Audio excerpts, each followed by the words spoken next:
I'm Nate Fisher. And I'm Dennis Stack. And this is Cinema Buffs in week 3 of my movies to watch during the month of October during Halloween. So this week we chose Drag Me to Hell. So I brought Dennis along on this because he's never seen this before. He's never seen Drag Me to Hell. It's one of my favorite movies. I'm just going to put that out there right away.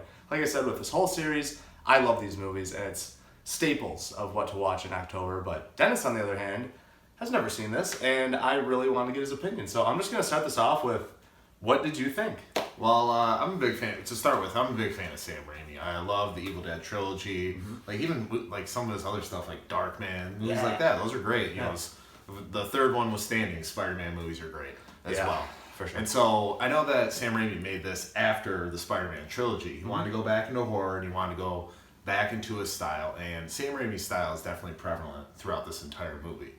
But I gotta say, it was so heavy in this one that it was a little bit distracting for me. Really? At times.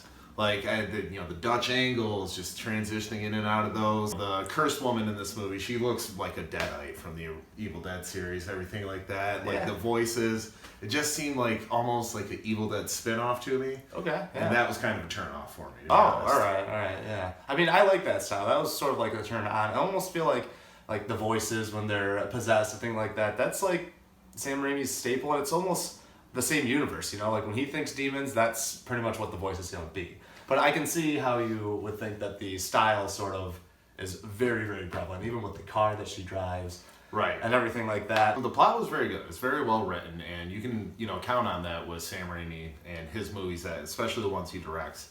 He doesn't go into it, with something without passion. I would say that regardless of what you feel about his movies, whether you love them or hate them, he definitely doesn't leave anything on the floor. I feel that a horror movie can only really work if you really care about the character, or the character you're supposed to survive, the one that you sympathize with. Yeah. And I just didn't feel that with Allison Lohman's performance. I liked her in this movie. I feel like it's very sympathetic. I just didn't feel bad for her at all. Like I kind of almost like wanting Like, just crap to happen. Go to ahead, her. yeah. Like serves you right. Sam Raimi's pacing and his plot, he keeps it simple but still understandable and, I mean, obviously not realistic, but just like, he doesn't treat the audience like idiots, No. He lays it out there, and I think you're right, it's just really well written and really, like, tightly woven.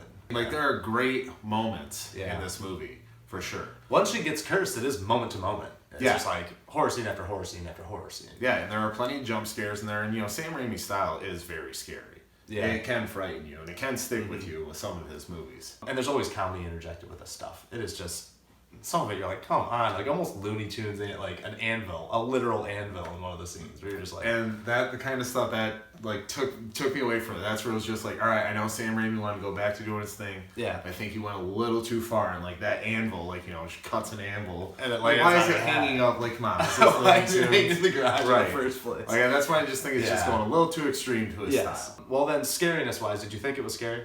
I did. Yeah, I mean, this movie is not without its scares. Like I said, I mean, it was hard for me to really walk through this journey because I didn't really sympathize with the main character. But the scares are good. The scares are, done to, like, Sam Raimi standards. He does it well, and it shows. So, all in all, you enjoyed your experience? Yeah, I did. I mean, I can't say, like, I love this movie, and, I'm not as enthusiastic about it as Nate is, but I wouldn't say it's a bad movie. If somebody said they were going to watch it, I'm like, go ahead, watch it. Let me know what you think. Yeah. And on the scary scale, 1 to 5? Scary scale, I'll give this one a solid 3. It's definitely scary. It does have its moments, but, Sam Raimi interjects that humor with it, so it diminishes a little bit of the horror, just a little bit. And those are those moments where he doesn't really want you to be scared. He wants you to laugh. He wants you to enjoy the silliness or the wackiness of the moment. I'm going to go probably 3.5. It's a little bit scary just because our perspective on horror movies is we know Sam Raimi. We know his style. But I've talked to people about this movie where they're like, that movie messed me up. I was for a few nights after I saw that, it stuck with me. So I think to an audience that doesn't know what they're getting into, they will find this to be pretty scary.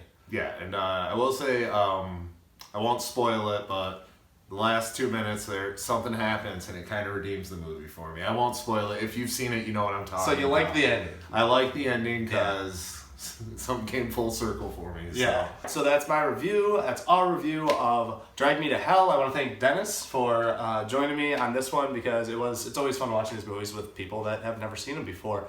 Once again, don't forget to like, share, subscribe to Cinema Buffs.